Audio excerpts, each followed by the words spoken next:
आत्मा और परमात्मा का मेल उसको कहते हैं रास। कि गोपियों का शरीर नहीं आया, गोपियों की आत्मा स्वरूप आई। शरद पूर्णिमा पे ठाकुर जी ने महारास का आयोजन किया।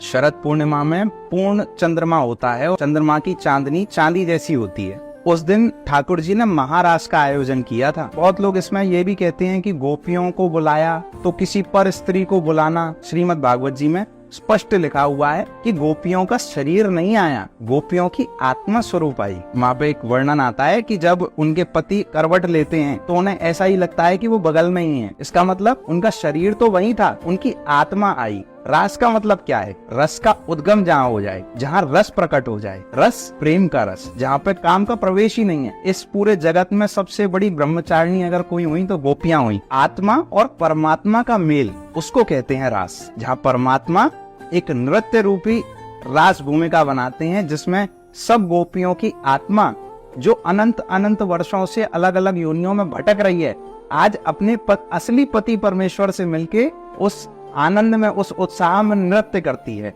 और ऐसा नृत्य करती है कि खुद ही ठाकुर स्वरूप बन जाती है। बोलते हैं ना, प्रेम गली अति साकरी या में दो न समाए। इसमें दो नहीं समाते। जब आप किसी से प्रेम करते हैं तो वही हो जाते हैं। जब गोपियां ठाकुर जी से प्रेम करती हैं तो वही हो जाती हैं।